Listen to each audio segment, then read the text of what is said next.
it's going to be an interesting year for the Big 12 and for Oklahoma State. Last year was kind of a weird season for the Cowboys, and it's a program that has had plenty of success under Mike Gundy.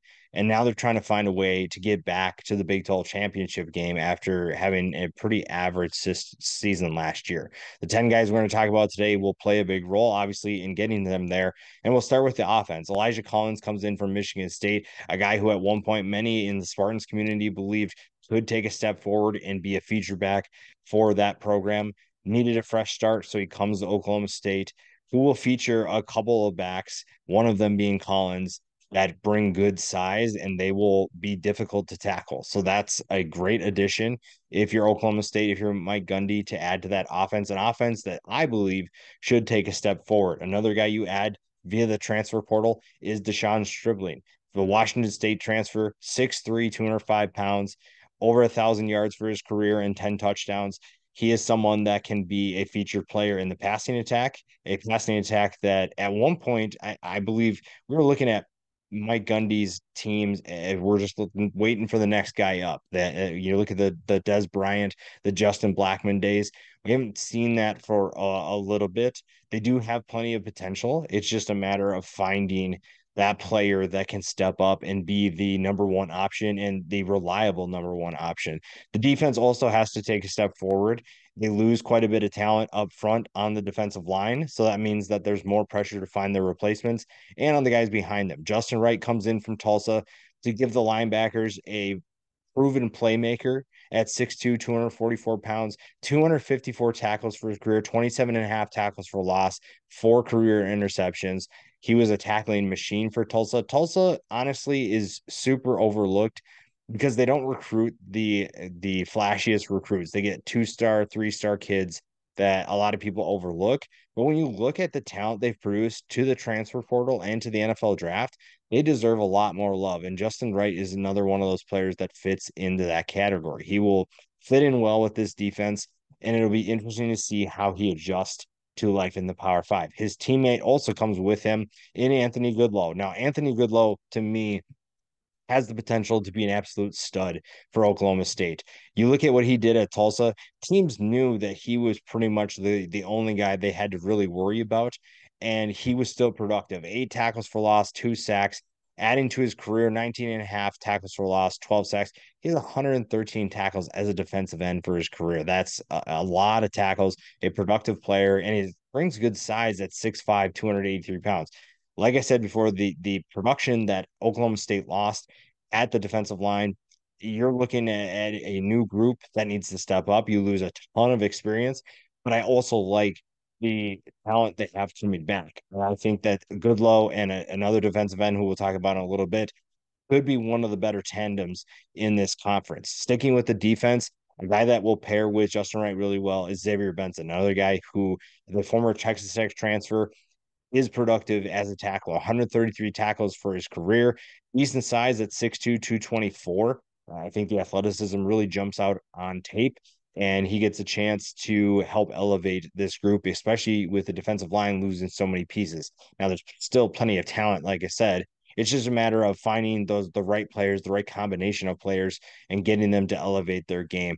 One of the more underrated additions from the transfer portal, speaking of transfers, is quarterback Alan Bowman.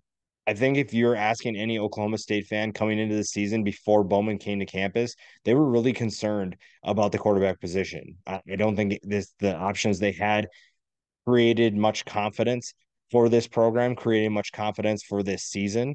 And that's tough. That's really hard to sell a fan base on quarterbacks that don't provide a ton of excitement. Now, Alan Bowman hasn't played a full season in 2 years because he's been stuck on the bench for Michigan. And I'm honestly, when he went to Michigan, I didn't really understand it, but I'm really happy that he gets back into the Big 12, that he gets back to a place where he can have more success.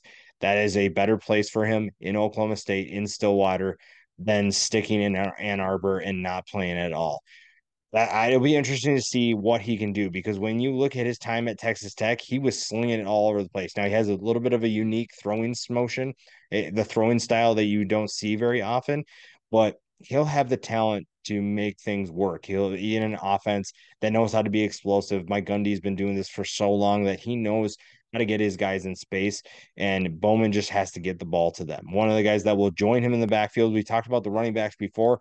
Ollie Gordon, to me, it has superstar potential.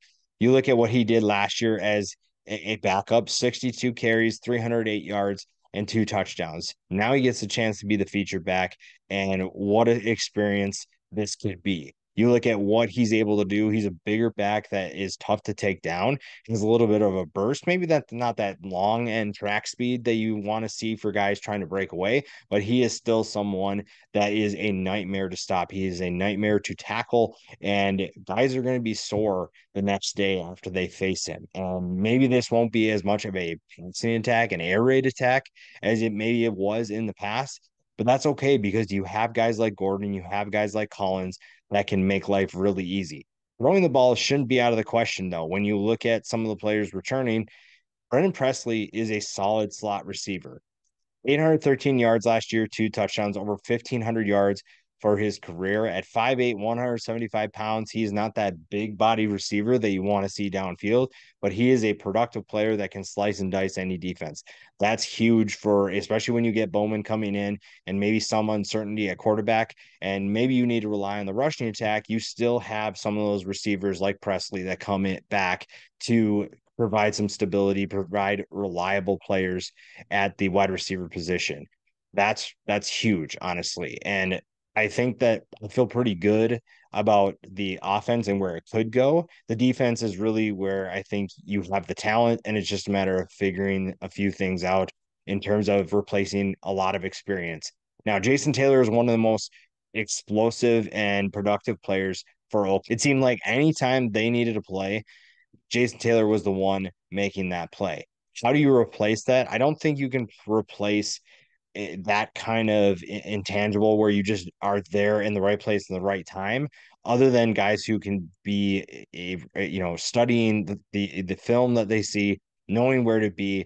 One guy that I'm really excited to see, that I think could replace Taylor, maybe not in the special plays that he made, but in terms of production and potential, is Kendall Daniels. The safety comes in at 6'4", 213 pounds, has good size for the safety position, and he did kind of replicate what Jason Taylor was doing. 71 tackles, 6.5 tackles for loss, 5 passes defended, 3 interceptions.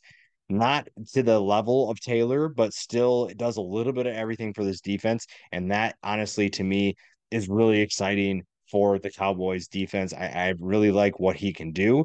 And maybe he takes a step up and becomes that reliable playmaker that when they need to stop, when they need a turnover, it's Kendall Daniels' name that they say instead of Taylor's. Sticking with that defense, a guy who is extremely explosive. If you can find a way to be more consistent, then this group will be extremely dangerous. We kind of mentioned him before. Colin Oliver, 6'2", 235 pounds. So maybe not the biggest defensive end, maybe has a future as an outside linebacker at the NFL. But when he is playing at his best, he is a nightmare to stop. I do not want to face him if I am any single offensive tackle. And there's a lot of reasons why. Last year, obviously, maybe not the best season for him, but still showcased some of that explosive play around the edge. Someone who can be a nightmare, like I said. You kind of get two different types of defensive ends with Colin Oliver and Anthony Goodlow, but that's good. You get to switch things up, switch up the looks, and that helps your defense too. And especially when you're trying to create havoc with the talent that you lost, Colin Oliver coming back is huge. Now, Oklahoma State, to me, is a group that could be much better. Now, there's a lot of other teams that fit that description too. You're also bringing in Houston, UCF, Cincinnati, BYU. There's more competition to be an improved team, to be a better team. Oklahoma State didn't have the best season last year, but with what they have coming back and the players that they brought in via the transfer portal, I think Mike Gundy's team is in good hands.